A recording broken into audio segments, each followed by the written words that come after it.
Bad Weapon Academy is brought to you in part by me. Yeah, I have a t-shirt now.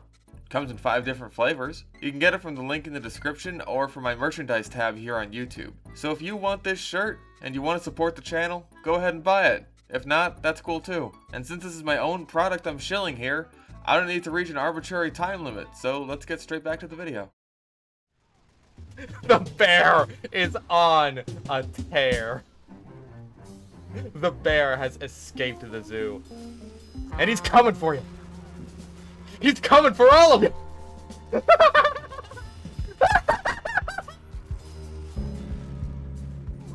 Oh my fucking god.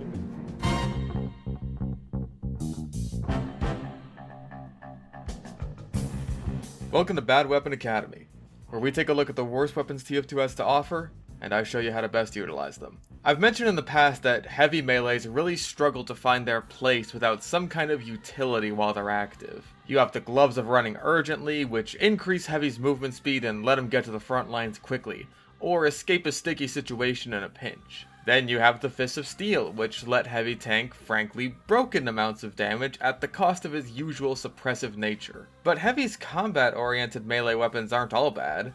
The killing gloves of boxing are very fun to use, and pair well with the shotguns and Tomislav in particular.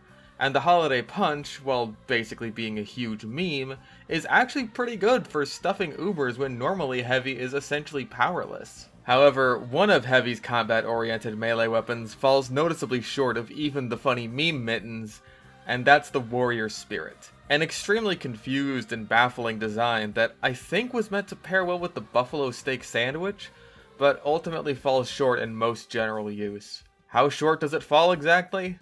Well, let's find out. Once again, we have a situation where one stat is all it takes to make a weapon basically not even remotely worth using. 2 of its stats are quite good. It boasts the single highest damage buff of any melee weapon in the game, dealing a massive 30% extra damage to enemies, meaning you deal 85 damage a hit with this weapon. You also gain 50 health back on a successful kill, keeping you in the fight for just that bit longer if you're able to capitalize on it. Now 50 health isn't exactly the biggest boost, it's only 1/6 of a heavy's health overall, but it's a nice bonus for what's obviously a risky play in killing someone with your melee. Well, this definitely sounds like an upgrade to the stock fists already. But even then, combat-centric heavy melees are hard to get use out of since heavy is so powerful at melee range anyway, so the downside should be something like a slower swing speed like the KGB has. It can't be too bad to compensate, right? Right? Well, on top of boasting the highest damage increase, the warrior spirit also brings home the glorious poop-stained trophy of the highest base damage vulnerability in the entire game as well. Another 30%. This is not the fair trade-off Valve seemed to think it was when designing this thing. To put it in perspective, mini-crit damage deals 35% more damage to a target, meaning pulling out the warrior spirit is 5% short of marking yourself for death just for pulling it out. Now, on something like the escape plan, that makes sense because the weapon is so strong that it's a mainstay of almost any competent soldier's arsenal, and it's designed to reward players who can catch out the retreat of a soldier now moving at Mach 5. With the warrior spirit, it's designed to punish the heavy who pulled it out in the first place for putting himself in what's already a disadvantageous position. And in exchange, your melee hit, as heavy, the class who can do this at melee range deals 20 more damage and heals you if you manage to kill the person you're attacking. You won't. Now let's have a little conversation about damage thresholds. Stock melee weapons on all classes except Scout and Spy will deal 65 damage a hit, enough to 2-shot any light class. In other words, enough to 2-shot 4 out of 9 classes unless the engineer is using the gunslinger. Now 85 damage per hit is enough to 2-shot also medics and that's it. Oh, and those gunslinger engies, so it's a much more solid 5 out of 9 classes. It falls 5 HP short of 2-shotting pyros and demos, unless the pyro is holding the power jack, which if he is, you'll never catch him in the first place, or if the demo is holding the claymore, or using the Eyelander without booties. unless that Claymore demo is also using the booties, but listen, we're gonna be here for a long time if we go through every single possible Demoknight health threshold. Let's just move on. Although, a critical hit with the Warrior Spirit is enough to one-shot a soldier, even if he has the battalion's backup equipped, though not popped obviously, and any Demoknight no matter how many heads they have, unless they're using the katana and get a lot of overheal. On the subject of overheal, these crits are also enough to one-shot medics and gunslinger engineers as well as fully healed kunai spies, so hey, bonus. Also, 2 mini crits is now enough to 2-shot 8 out of 9 classes, which sounds far more appealing. So it's time to grab your buffalo steak and get punching, right? Well, let's slow down there. Remember that the buffalo steak sandwich has a hidden 20% damage vulnerability while the effect is active. This only serves to further increase the amount of damage you're taking, while all you can do is run at enemies with your melee slightly faster than normal. This increased damage vulnerability brings your effective health down to around 190. Now this is an incredibly important damage threshold, far more so than the one this combo offers to your benefit. 2 pipes, dead. 2 meat shots, dead. 2 rockets, dead. Fire, dead. Dead, dead, dead, dead. Now let's be clear on something. If you are going to use the buffalo steak, this isn't the worst thing in the world to use. I mean, fuck dude, I think the stock fists are actually your worst bet there. Or maybe the eviction notice, but that weapon will have its day. It's horrible, horrible day. But hey, it's good damage, heals on kill. There's an incentive to use this, just not the strongest incentive. Now, I'm talking about the base game modes at the moment because the buffalo steak will get a bit more talk down the line. It is viable in certain scenarios, we'll just get there when we get there. I won't repeat myself too much from my buffalo steak episode. All I'll say is you need to be as stealthy as possible. A full frontal assault is an incredibly easy way to die. And I'll say this particular loadout is going to be far more effective on defense than offense. You'll have less sentries to worry about, and the sentries you do have to worry about are going to be a lot more forgiving for your functionally much smaller health pool. But just because this isn't your worst option, doesn't mean it's a particularly good one either. The thing is, a lot of niche gimmick situations where you'd think the Warrior Spirit does well, it's completely outclassed by other melee options. Usually the killing gloves of boxing. Want a melee to use for the buffalo steak?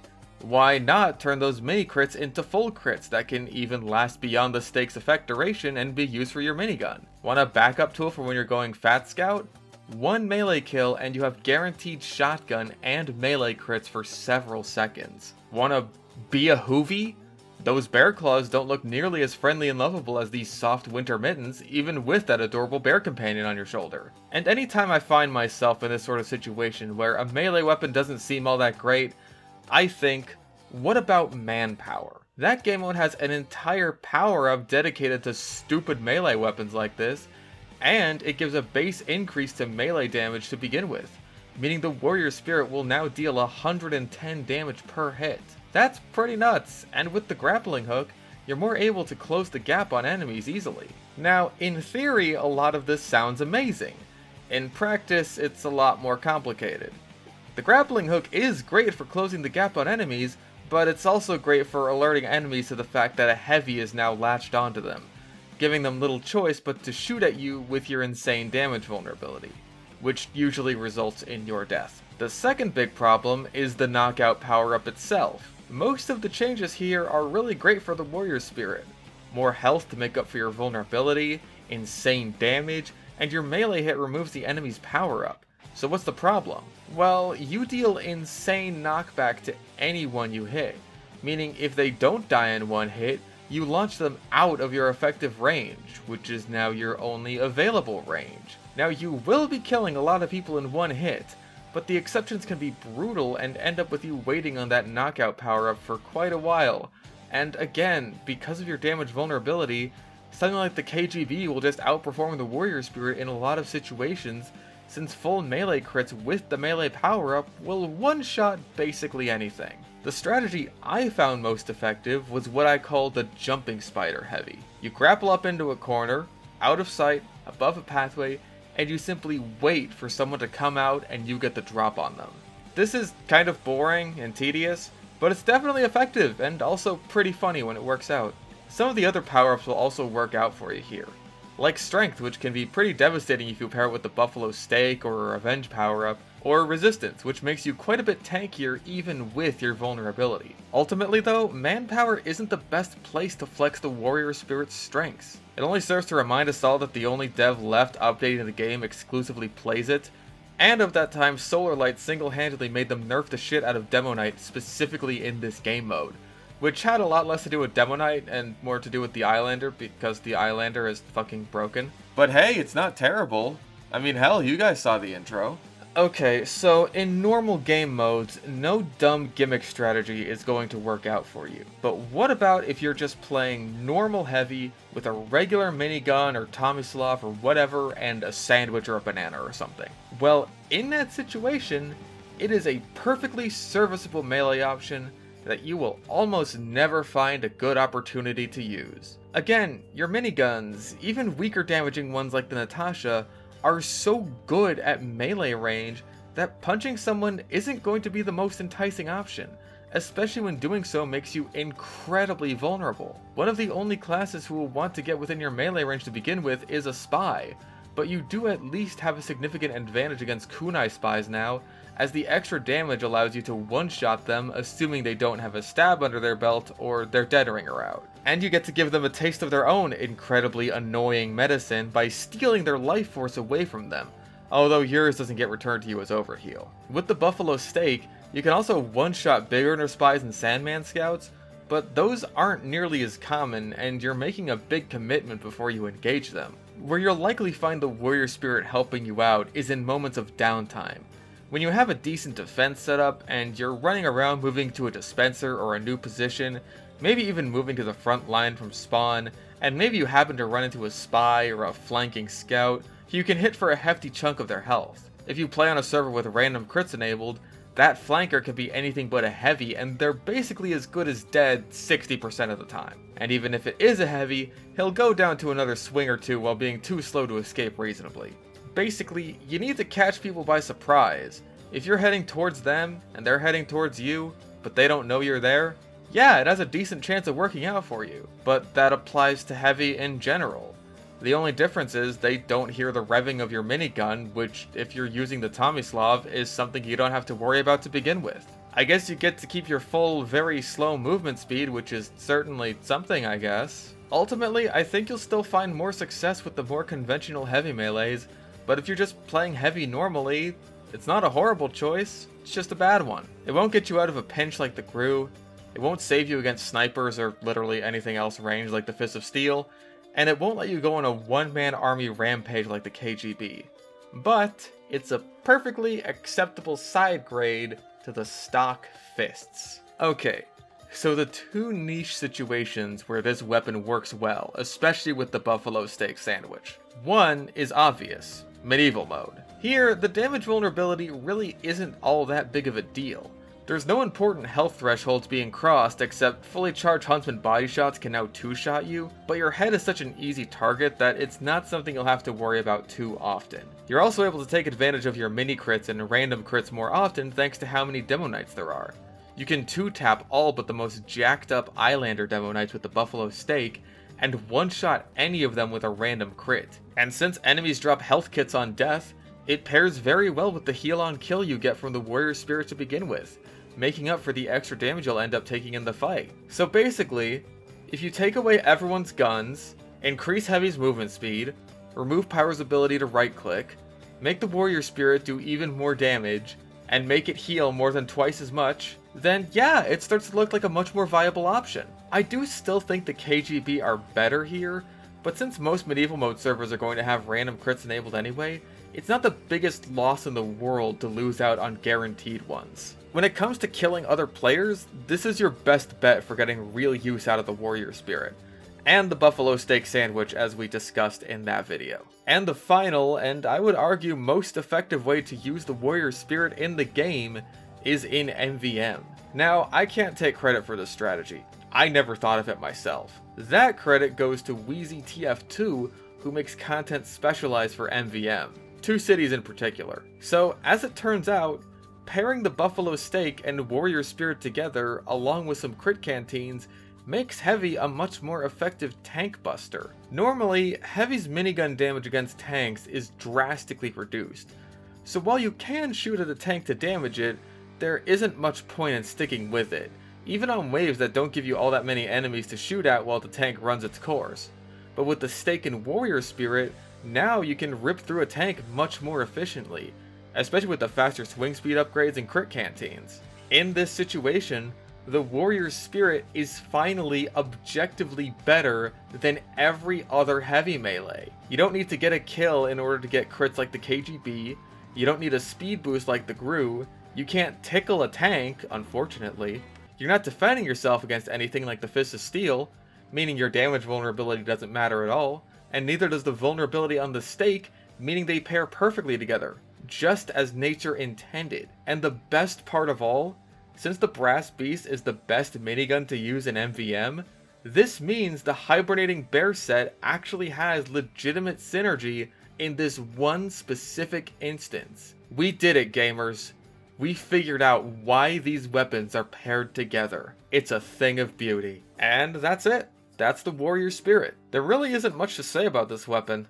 As I've alluded to several times throughout this video, it's a weapon that really struggles to find its place among Heavy's melee options, to the point where the only situation it's absolutely the best in is against a bullet sponge incapable of fighting back in a PvE game mode. It's sad to see that the only thing it's really good for outside of medieval mode is role-playing as a bear, which hey, I'm sure the furries get a kick out of, but I'd like there to be a bit more to this, so what can we do? Well, for starters, buff the Stake in general. If the Stake is better, the Warrior Spirit is better, since it's one of the only things that pairs well with it currently. Something I'd like to see on the Warrior Spirit is a sort of lunging pounce attack, like a bear would do. Obviously something like this would need some sort of cost, since you can't have Heavy gaining too much mobility, even if it's tied to a melee weapon, so maybe a system kind of like the one in place with the GRU, where each lunge will lower your total health pool. This would make for a much better substitute for the damage vulnerability,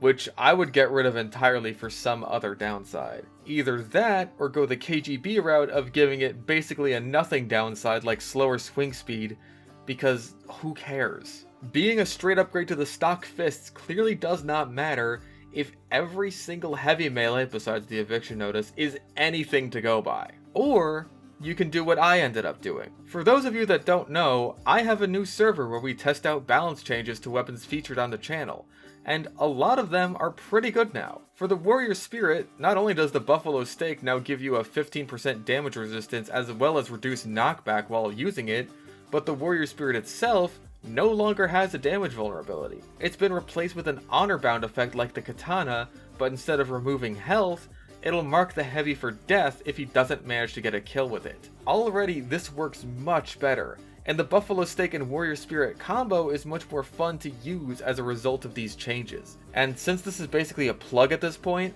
if you want more information on the server, you can use the link to my Discord server in the description. There's a special channel just for the rebalance server, so you can get updates when there's balance changes, and give your own feedback on the rebalances. I'll also include a link to all of the balance changes as well as the server IP, and if you want to support the cost of running the server, I have a link to my Patreon in the description as well. So, with all of that out of the way, that's it for now. The Warrior Spirit is a weapon that's really struggled to find its place, but hopefully this video has helped you figure out what you want to do with it. For now, show those medieval Demoknights and MVM tanks your right to bear arms, and tell them Fish sent ya.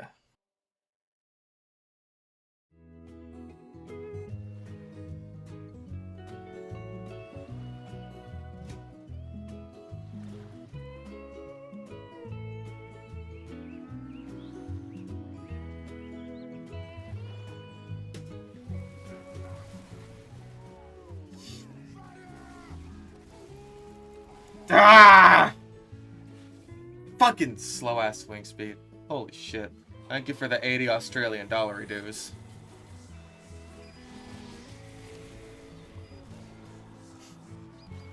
I wish I got super chats instantly like I did with the fucking PayPal donations.